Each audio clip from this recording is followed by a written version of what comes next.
हमारी गवाही क्या होना चाहिए कि हम जो बात करते हैं उसके अनुसार हमारा जीवन होना चाहिए, और वो हमारी गवाही है।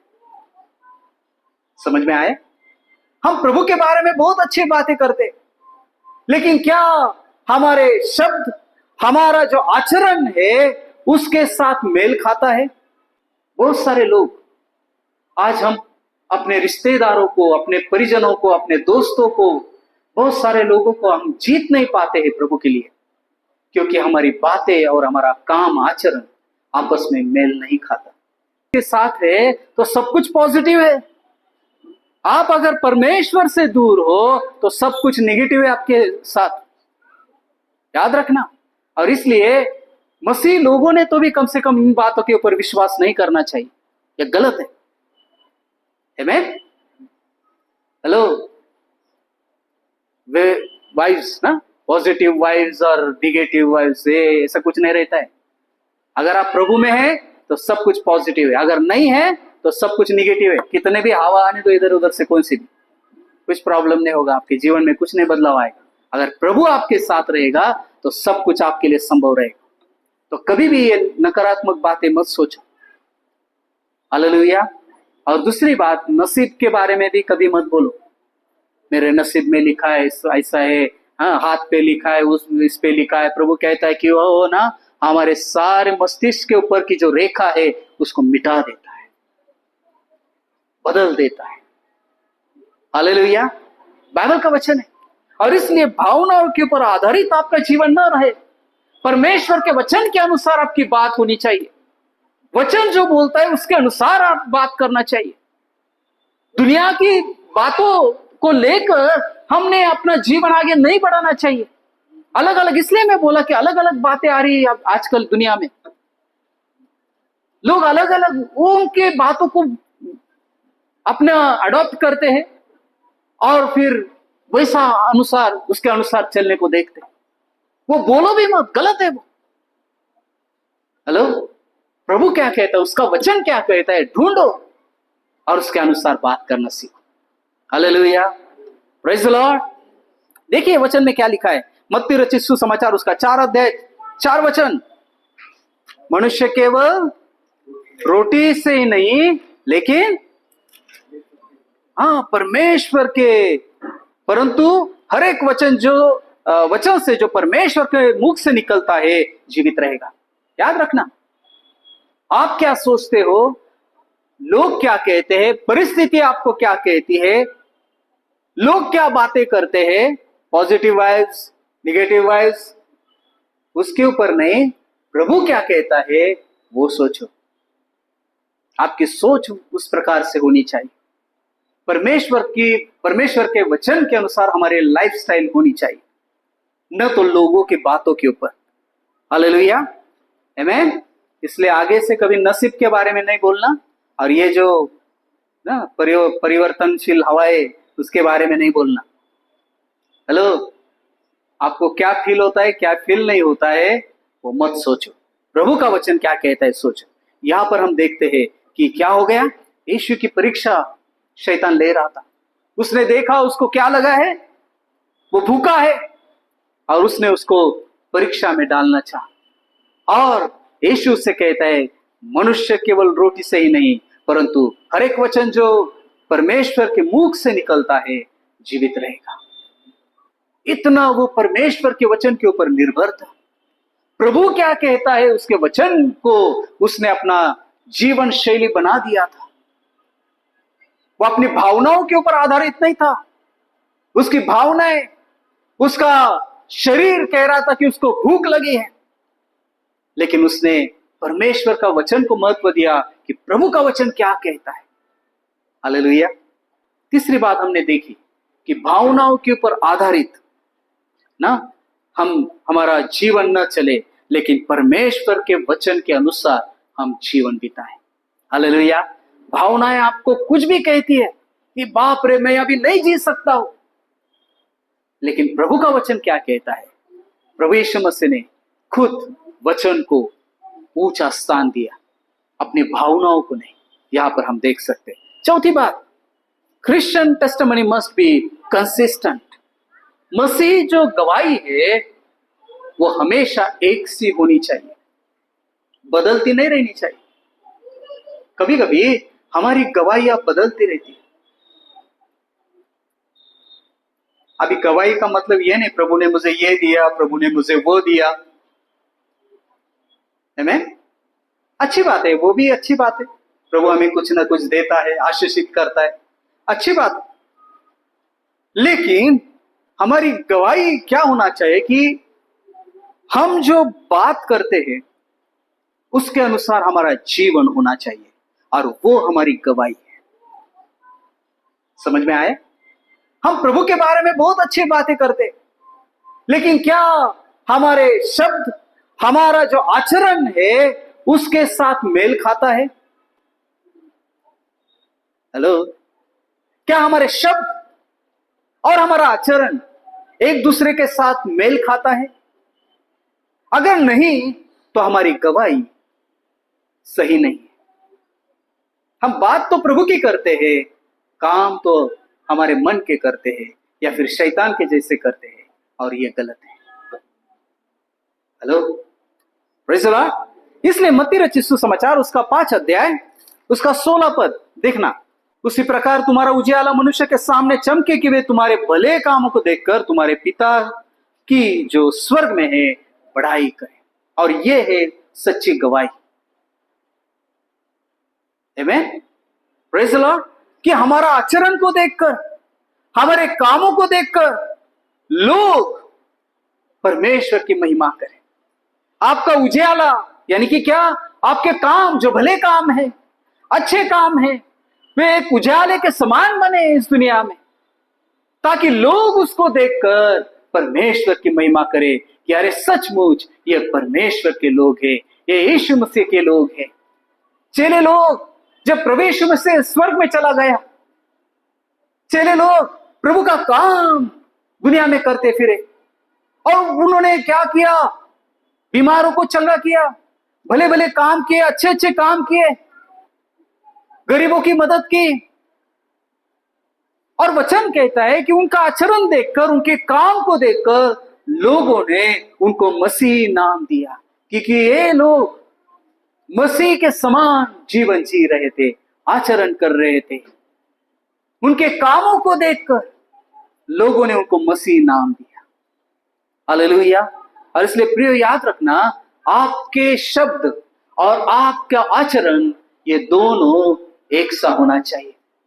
अगर उसमें फर्क है तो आपकी गवाही सच्ची गवाही नहीं हो सकती, हमारी गवाही सच्ची गवाही नहीं हो सकती। Hallelujah, praise the Lord. और जब हमारी बातें हमारे आचरण से मेल खाती है तब एक हम अच्छे गवाह बनते हैं। बहुत सारे लोग आज हम अपने रिश्तेदारों को, अपने परिजनों को, अपने दोस्तों को, बहुत सारे लोगों को हम जीत नहीं पाते हैं प्रभु के लिए, क्योंकि हमारी बातें और हमारा काम, आचरण आपस में मेल नहीं खाता, और ये मसीह के काम के लिए एक रुकावट है, ये हम जाने। Hello, praise the Lord. और इसलिए हमारा आचरण हमारे शब्दों के जैसा होना चाहिए, मेल खाना चाहिए, तो ही हम लोगों को मसीह की ओर आकर्षित कर सकते हैं, तो ही हम एक अच्छा गवाह बन सकते हैं मसीह के लिए।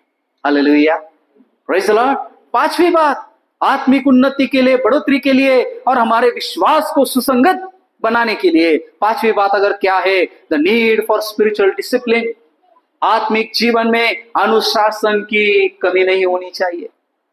आत्मिक जीवन एक अनुशासित जीवन होना चाहिए। समझ में आया? अगर अनुशासन हमारे जीवन में नहीं है, मराठी में जिसको शिस्त कहते हैं, वो अगर हमारे जीवन में नहीं है तो फिर हम आत्मिक दृष्टि से आगे नहीं बढ़ सकते, हमारी आत्मिक ग्रोथ नहीं हो सकती। हम रोज प्रार्थना करते हैं क्या? रोज वचन को पढ़ते हैं क्या? रोज प्रभु का वचन क्या मनन करते हैं क्या? उसके ऊपर अगर फास्टिंग, उपवास और प्रार्थना में हम बढ़ते हैं क्या? हमारे जीवन के ऊपर जो बातें हमारे जीवन में, उसके ऊपर हम सेल्फ कंट्रोल हमारा है क्या? बात करने में कंट्रोल होना चाहिए, है ना? देखने में कंट्रोल होना चाहिए, सुनने में कंट्रोल होना चाहिए कि हम क्या क्या बोलते हैं, क्या हम दूसरों के बारे में बोलते हैं उसके ऊपर कंट्रोल होना चाहिए। दूसरे के बारे में अगर हम निंदा को सुनते हैं, है ना, क्या बोलते हैं, गॉसिपिंग, निंदा को सुनते हैं, उसके ऊपर कंट्रोल नहीं। गलत बात हम नहीं सुनना है, गलत बात हम नहीं करना है किसी के बारे में। मैंने पहले ही कहा था जनवरी को, अगर आप आत्मिक जीवन में आशीष को पाना चाहते हैं तो ये साल याद रखना, कभी भी गलत मत निकालना किसी के मुंह से, अपने मुंह से किसी के बारे में। अपनी जुबान को कंट्रोल में रखो। आप आशीषित होना चाहते हैं तो कंट्रोल में रखो, आप आशीषित होगे। आमीन। तो इसलिए याद रखना, हमारे जो जीवन है, आत्मिक जीवन है, उसमें अनुशासन की जरूरत है। संत पौलुस वचन में कहता है, पहला कुरिन्थियोस उसका 9 अध्याय 27 पद, देखिए संत पौलुस अपने जीवन को एक अनुशासन में वो लाता है। वो प्रयत्नशील है कि अपने जीवन को अनुशासन में लाए, परमेश्वर की शिक्षा में लाए, परमेश्वर का जो ट्रेनिंग है उसमें वो लाए। भले वो बहुत कुछ करना चाहता था, लेकिन उसने क्या किया, अपने जीवन को, अपने देह को कंट्रोल में रखना उसने सीखा। और वो कहता है, परंतु मैं अपनी देह को मारता, कुटता और वश में लाता हूं। जो चीज है, हमारा देह पापी देह है, वो काफी गलत काम करने को आगे बढ़ता है, गलत बातें करने को वो इच्छा करता है, गलत किसी की निंदा करने को, सुनने को वो चाहता है, गलत सोच वो रखता है, गलत काम करने के लिए उसके कदम आगे बढ़ते हैं। लेकिन संत पौलुस कहता है कि मैं अपने देह को क्या करता हूं, मारता हूं, कुटता हूं और वश में लाता हूं। एक जगह पे वचन में ऐसे लिखा है कि आत्मा के चलाए हुए चलो तो आप क्या नहीं करोगे, शरीर की जो लालसा है, इच्छा है, उसको पूरी नहीं करोगे। पवित्र आत्मा की सहायता आप ले लो, पवित्र आत्मा की सहायता मांगो कि प्रभु आपके पवित्र आत्मा की सहायता मुझे चाहिए, ताकि मैं अपने आत्मिक जीवन को एक डिसिप्लिन में लाऊं, एक अनुशासन में मैं लाऊं। कभी भी उठना, कभी भी खाना, कुछ भी करना, कुछ भी, यह हमारा जीवन नहीं होना चाहिए। आत्मिक जीवन को एक अनुशासन की जरूरत है। हमारा परमेश्वर समय का परमेश्वर है, अनुशासन का परमेश्वर है, और इसलिए हमारे जीवन को अनुशासन में लाना, उसके अनुशासन से के अनुसार चलना बहुत जरूरी है। जीवन में अनुशासन होना चाहिए कि नहीं, तो ही हम आगे बढ़ेंगे आत्मिक जीवन में, और इसलिए अनुशासन हमारे जीवन में काफी जरूरी है। प्रार्थनामय जीवन हमारा होना चाहिए, वचन हमने पढ़ना चाहिए, रोज बाइबल पढ़ना चाहिए। मसीह जीवन जो चर्च में आते हैं, मैं कहता हूं कि आपके जीवन का लाइफस्टाइल वो होना चाहिए कि रोज बाइबल पढ़े बगैर आप घर से बाहर ना निकले। यह आपका जिम्मेदारी है, भले कितना काम आपको हो।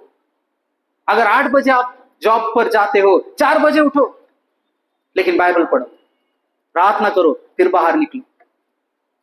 हेलो, किसी ने ऐसा कहा कि जो रोज सुबह वचन पढ़कर और प्रार्थना कर कर बाहर निकलता है, रात को उसको पश्चाताप करने की जरूरत नहीं पड़ती। बराबर है, क्योंकि गलत काम नहीं करेगा, फिर पश्चाताप की जरूरत ही नहीं आएगी। शाम को प्रभु मुझे माफ कर, मैं ये गलत काम किया, वो गलत काम किया, ये किया, वो किया, तुझे दुख दिया।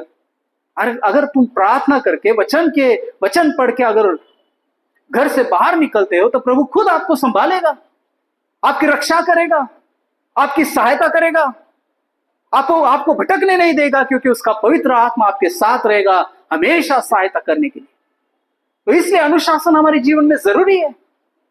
खाने के पीने के बारे में हम कितना अनुशासित रहते, समय पर खाते, समय पर सोते हैं, सब बातें, फिर आत्मिक जीवन में क्यों हम आलस दिखाते? गलत है। बाइबल पढ़ना, बाइबल या परमेश्वर का वचन हमारे लिए आत्मिक जीवन के लिए एक रोटी है। जैसा शरीर को रोटी नहीं मिली, खाना नहीं मिला, तो धीरे धीरे वो मुरझा जाएगा, एक दिन मर जाएगा। उसी प्रकार से आत्मिक जीवन को, अगर परमेश्वर का वचन जो आत्मिक रोटी है, अगर वो नहीं मिली, तो धीरे धीरे हमारा आत्मिक जीवन भी मुरझा जाएगा। और अगर बहुत ज्यादा दिन उस वचन से हम दूर रहे, तो एक दिन आत्मिक मृत्यु तय है। हालेलुया। समझ में आ रहा है? मिल रहा है कुछ आपको? हेलो, बोलो यस और no, amen, praise the Lord. इसलिए अनुशासन हमारे जीवन में जरूरी है। अनुशासन, प्रभु कभी कभी हमें अनुशासन में लाता है हमारे जीवन को, और वो चाहता है कि हम अनुशासित उसके बच्चे हम बने। छठी बात, the fruit of the spirit as evidence of the Christian life. मसीह जीवन का अगर सबूत है तो वो आत्मिक फल है। आप मसीह है कैसे पहचाने जाते हैं? आपके आत्मिक फलों के द्वारा। अगर आत्मिक फल आपके जीवन में नहीं है तो उसको मसीह नहीं कहा जाएगा। भले आपका नाम बाइबल के अनुसार हो, भले आप चर्च जाते हो, भले आप प्रार्थना करते हो, बाइबल पढ़ते हो या बाइबल लेकर घूमते हो, लेकिन आपके अंदर आत्मा के फल नहीं दिखते हैं तो मसीह जीवन का वो प्रमाण नहीं है। आत्मिक फल ही मसीह जीवन का प्रमाण है कि आप मसीह है, उससे साबित होता है। हालेलुया। और क्या है वो आत्मिक फल? देखिए गलातियंस उसका 5 अध्याय 22 और 23 पद। पर आत्मा का फल प्रेम, आनंद, शांति, धीरज, कृपा, भलाई, विश्वास, नम्रता और संयम ऐसे है, ऐसे कामों के विरोध में कोई भी व्यवस्था नहीं। आप क्रिश्चियन हैं, उसका प्रमाण क्या है?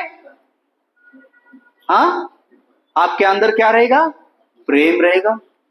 आपके अंदर आनंद रहेगा, शांति रहेगा, धीरज, कृपा, भलाई, विश्वास, नम्रता और संयम आपके जीवन में रहना चाहिए।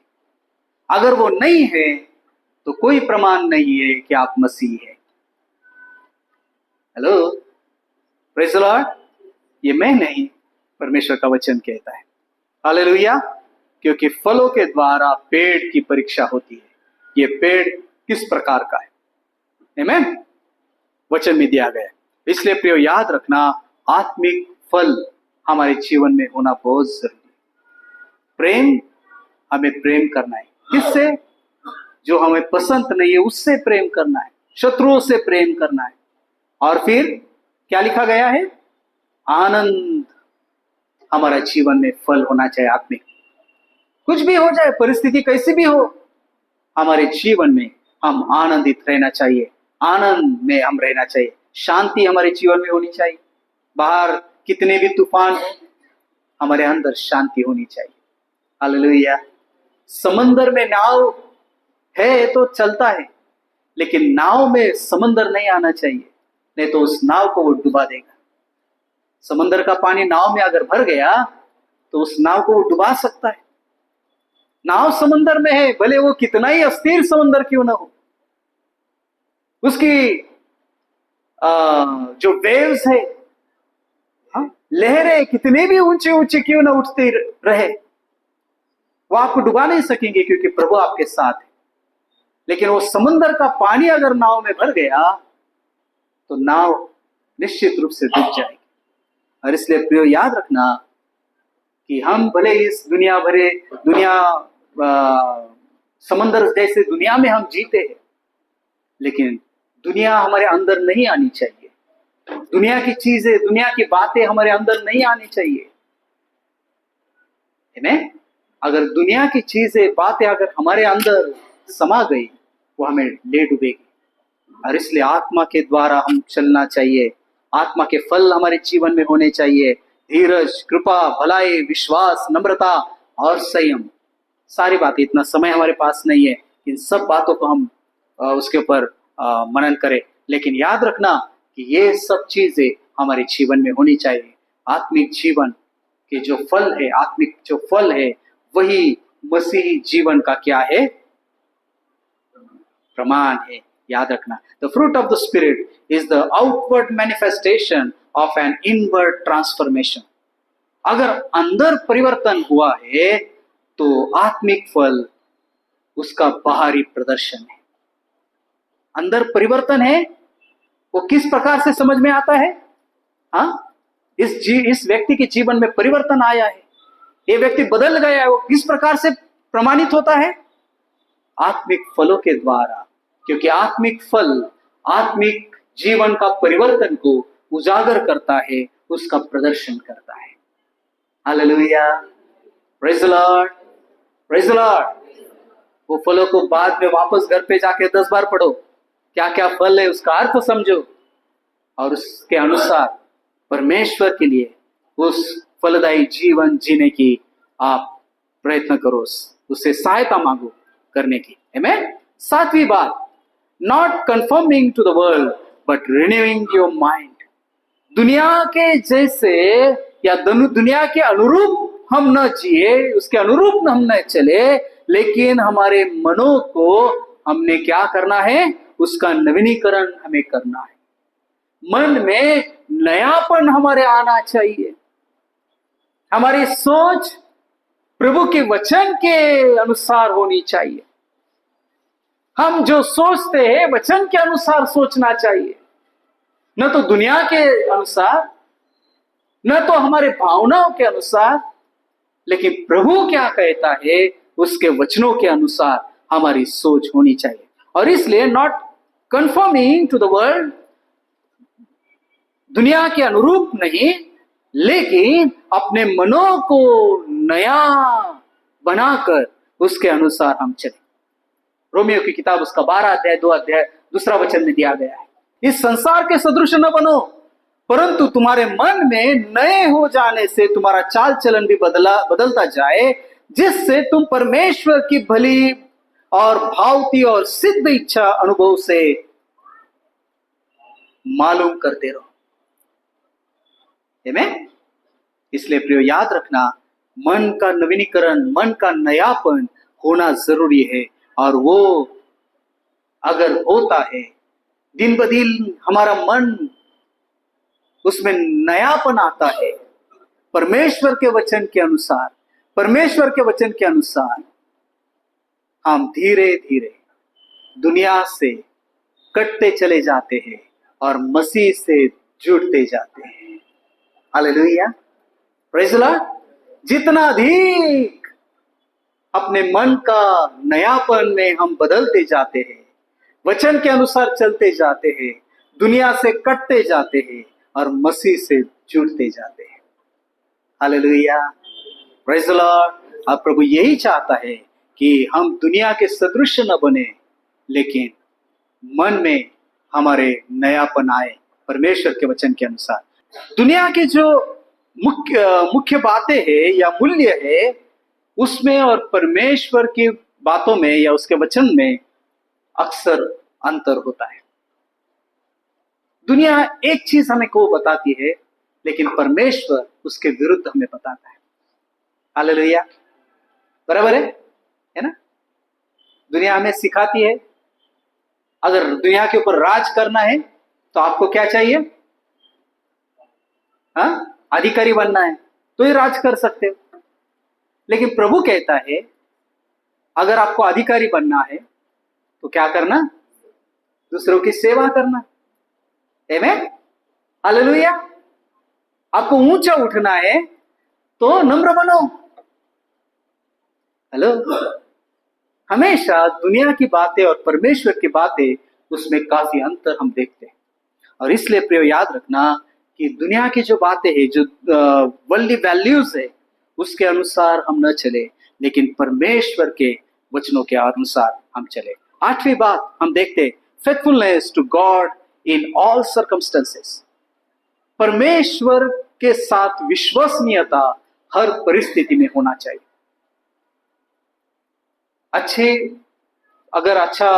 अच्छी परिस्थिति है, हमारे मन के अनुरूप है, इच्छा के अनुरूप है, सब कुछ अपने इच्छा के अनुसार अगर होता है तो शायद हो सकता है कि हम विश्वास में काफी मजबूत दिखाई पड़ते हो। लेकिन अगर परिस्थिति बदलती है तो फिर भी हम विश्वास में या विश्वसनीयता में हमें क्या करना है? बने रहना है। हम देखते हैं दानियल का उदाहरण। दानियल राजा के दरबार में था, अधिकारी था। कुछ लोगों ने आकर राजा को उकसाया और कहा कि 30 दिन शायद, है ना, ऐसा आपने एक नियम बनाना है कि 30 दिन कोई भी राजा के बगैर किसी की आराधना नहीं करेगा, किसी भगवान की, किसी परमेश्वर की आराधना नहीं करेगा। ऐसा नियम बनाओ, ऐसे कानून बनाओ। अगर जो नहीं करेगा उसको क्या करे? शेर की गुफा में उनको डाल देना है। राजा ने भी बिना सोचे समझे वो नियम बना दिया कि 30 दिन तक कोई भी राजा के अलावा किसी परमेश्वर या भगवान की आराधना न करे। लेकिन वचन कहता है कि जब दानियल ने यह सुना, वो राजा का मन बदलने के लिए नहीं गया, लेकिन अपने नियम के अनुसार वो उसने यरूशलेम की ओर जो उसकी खिड़की थी उसको खोला और उसकी ओर देखकर वो परमेश्वर की प्रार्थना आराधना करने लगा। वो जानता था उसके लिए उसको तकलीफ उठानी पड़ेगी। वो जानता था उसके लिए, उसके कारण उसको शेर की गुफा में डाला जाएगा।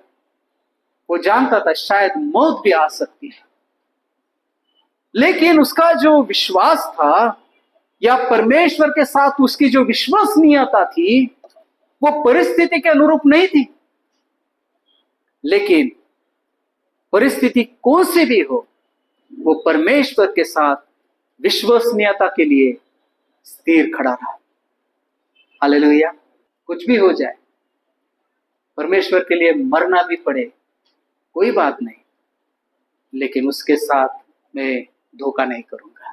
दानियल में हम देखते हैं, वो जानता था कि भले उसको मरना भी पड़े, लेकिन उसने परमेश्वर के साथ जो विश्वसनीयता है उसने छोड़ी नहीं। वो विश्वास योग्य रहा प्रभु के साथ अंत तक। Hallelujah, praise the Lord. Daniel ने उत्पीड़न को फेस किया ना, उसका सामना किया, जुल्म का सामना किया, लेकिन फिर भी प्रभु के साथ वो विश्वास योग्य रहा।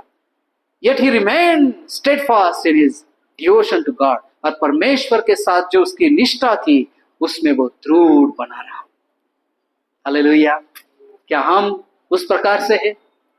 कुछ भी हो जाए, प्रभु मुझे इस दुनिया का लाभ मिले ना मिले, लेकिन मैं आपके साथ निष्ठा से रहूंगा, मैं आपके साथ धोखा नहीं करूंगा, मैं आपको यहूदा पतरस के समान ना, मैं नहीं कहूंगा कि मैं आपको नहीं पहचानता।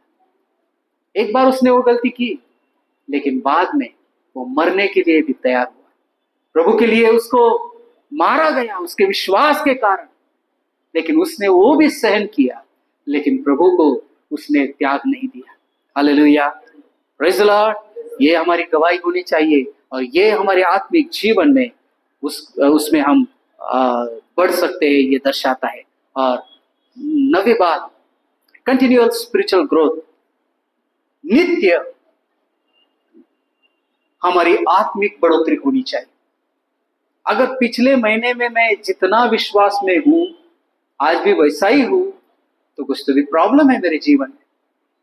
आपको बच्चे होते हैं, और जब बच्चे होते हैं और वो अगर 1 महीना हुआ, 2 महीने हुए, 5 महीने हुए, 10 महीने हुए, 1 साल हुआ, अगर उनके अंदर कोई परिवर्तन या बदलाव आप नहीं देखते हो, अगर कुछ आत्मीय उनकी शारीरिक बढ़ोतरी को आप नहीं देखते हो, तो आप इमीडिएटली डॉक्टर के पास भागोगे। इस बच्चे में कुछ तो भी प्रॉब्लम है।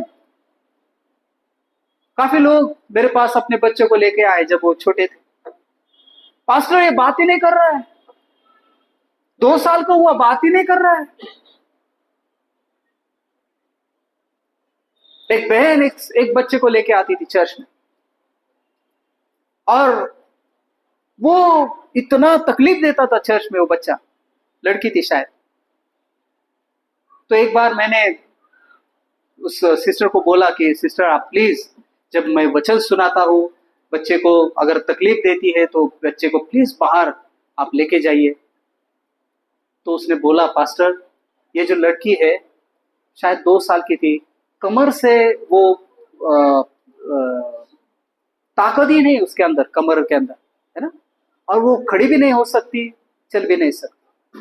और मैं चाहती हूँ कि आप जो वचन कहते हो, आप जो बोलते हो, ये बच्चे भी सुने, सिर्फ मैं नहीं लेकिन ये बच्चे भी सुने और वो उसको ठीक लगे। और जब मैंने ये सुना उसका, मैं काफी आशीषित हुआ। मैं बोला प्रभु मुझे माफ कर दे, मैं ऐसा बोला उसको। और फिर मैंने अगले बार उनको नहीं बताया कि आप बच्चों को बाहर लेके जाओ, भले कितने भी वो तकलीफ देते रही, लेकिन मैं वचन सुनाते रहा, उसके लिए प्रार्थना किया, सुनाते रहा।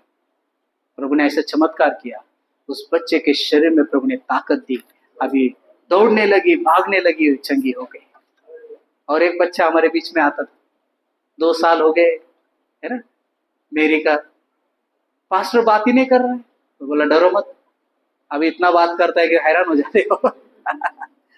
याद रखना, अगर बच्चों के अंदर हम बदलाव को नहीं देखते हैं, उनके जब जीवन में वो बढ़ते हैं उस समय, तो हम परेशान हो उठते।